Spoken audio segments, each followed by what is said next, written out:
Welcome to the Ecommerce Toolbox Expert Perspectives, a podcast by Noibu, where we explore the elite strategies and cutting-edge insights with our expert guests. Get ready to propel your e-commerce business to the next level.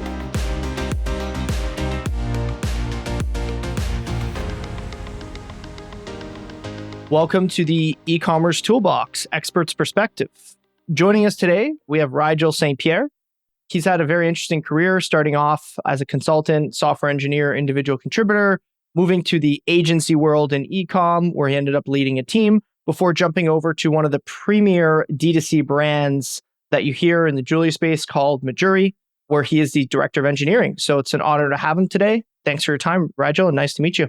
Yeah, thanks so much for having me. Yeah, no worries. All right, so you're really a developer at heart. You started off building software, and then you moved to the agency side. During your stint there, and you don't have to name names, probably shouldn't anyways, you've probably seen tech done really, really, really well from an e-com standpoint. And then you've probably seen tech done the complete other side of the spectrum and everything in the middle. So maybe talk to us a bit about some of your key learnings. And if you want to cherry pick some of those big things, I'm curious to hear about that and what you've witnessed as you've got to see companies stumble and companies actually thrive when it comes to tech selection.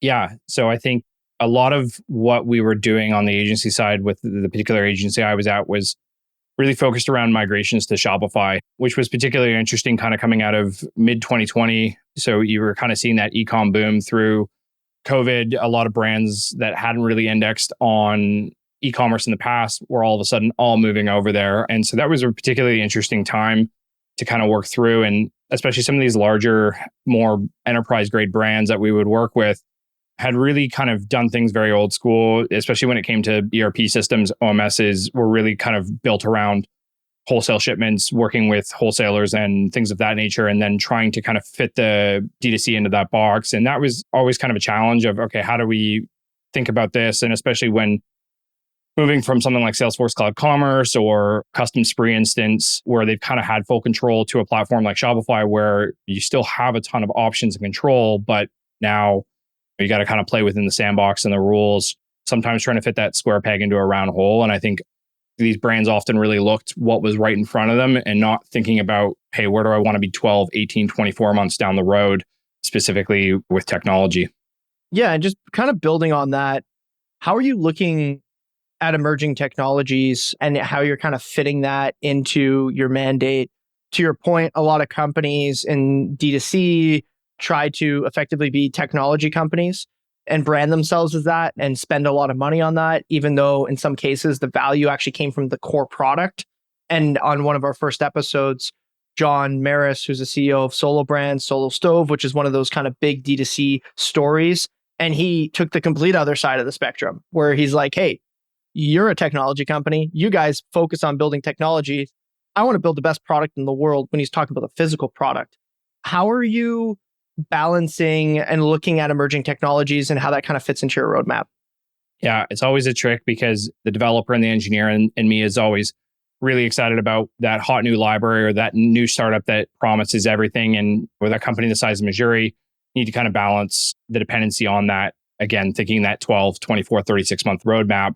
Is that still going to be relevant? Is it still going to be important? And then on the flip side is I have a team of engineers that working with the latest and greatest technology. So I think it's kind of evaluating it, kind of seeing what folks are doing. And I think it's not over-indexing on being a technology company. I think it's remembering at the end of the day, Mejuri's jewelry brand, and that's our core offering. And how can we really leverage technology to power our business? And thinking about it from not just the e-commerce perspective, but for us, especially, being retail and having that omni-channel experience, and getting one deeper of how can we leverage technology in other areas of our business? How can we be supporting our product supply folks? How can we be working with product merchandising, our fulfillment center, and looking at the problems they're having and bringing interesting solutions to those problems?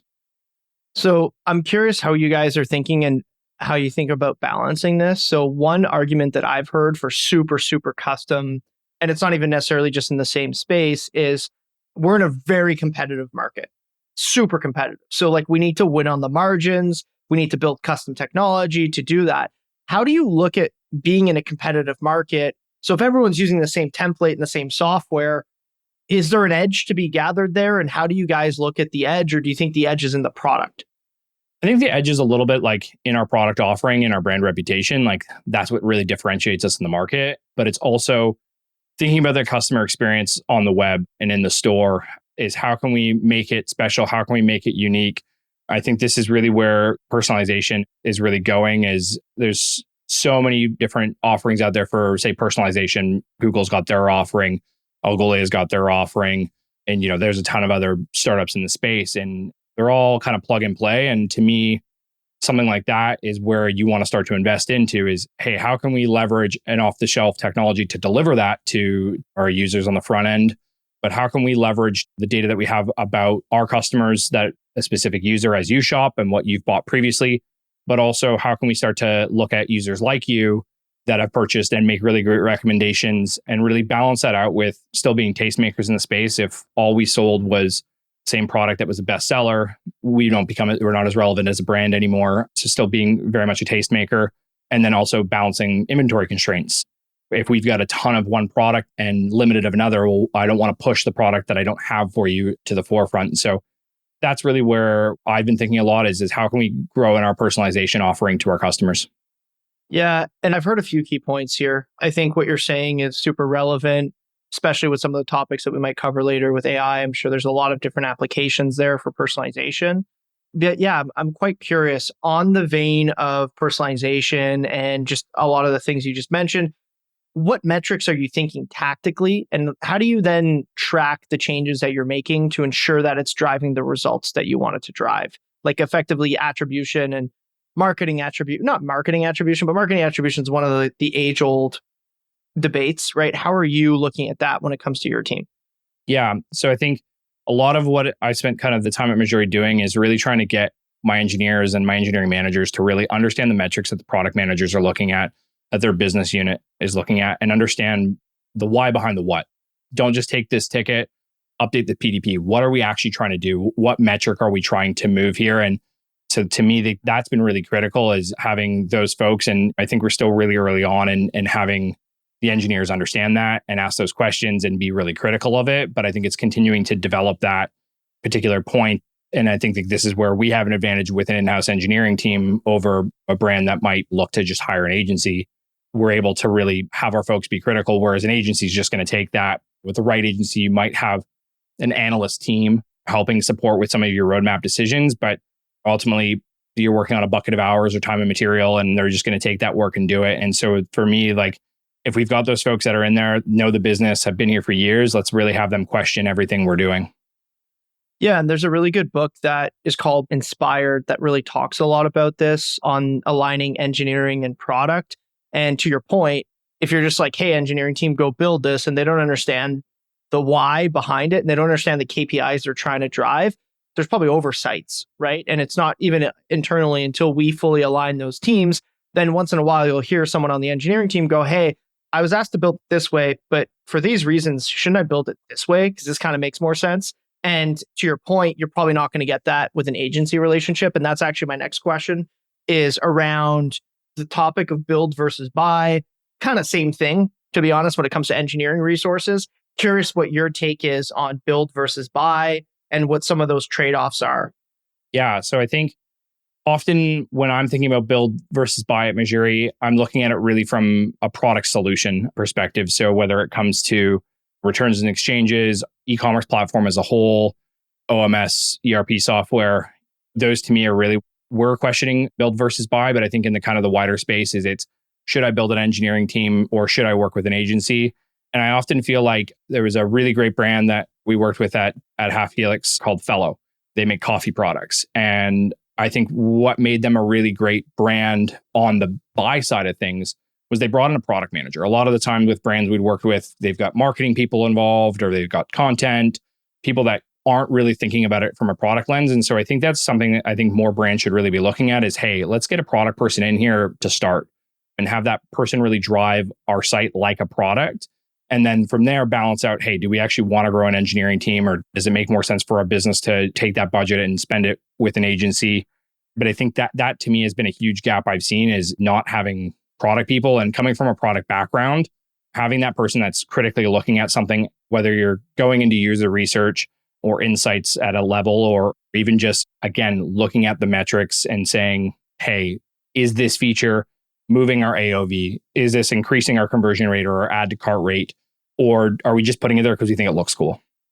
Love it. I think it makes sense. And I think you'll get pushback if your engineering team is aligned around a common KPI, bought into the KPI, and then they're obviously motivated to do it, right? They're not just being told, hey, here's a list of features. When can you build them by?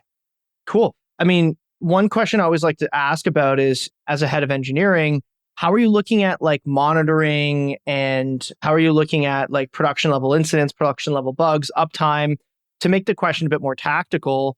If you build everything in-house, then you know, okay, well, if something happens, like here's where I can go to fix it, and you could instrument your monitoring and all of that. When it comes to leveraging a lot of third-party tools like third-party platforms and plugins and things like that, how are you thinking about quality, uptime, and things like that? And more importantly, how are you thinking of responding internally around production level stuff? Yeah, so this has been a big thing when I was at the agency side, especially running an in-house engineering team. So we're looking at things like from an APM level, so an application performance monitoring, what's our throughput?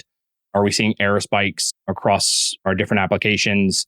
Security becomes a big concern, especially recently been hearing about a lot of the hacks you've seen, whether it's from Indigo last year, VF Corporation just had a huge exploit. And that's coming really from user security and email phishing, ultimately, is somebody getting into somebody's personal machine and then taking it down from there. And so that's always something on the forefront. And then it's kind of the day-to-day bugs.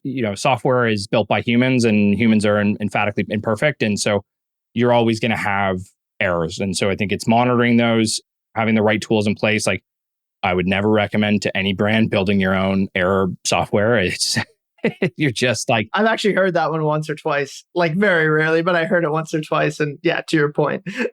We've got like a particularly old part of the Mejuri stack that emails a particular email within our system when we start spiking on particular errors. And so that's been helpful for me of like, oh, hey, this old crufty part of our application there's a problem there, but my email suffers. And so I think it's really kind of knowing that, hey, when this is a P0 and let's drop everything. And we've done a lot of work to make sure we've got a monitoring system in place, leveraging things like PagerDuty and tuning that over time so that we're not waking someone up at 3 a.m. because Stripe's having a problem, waking someone up at 3 a.m. when we're having an issue, which, knock on wood, hasn't happened in my time here.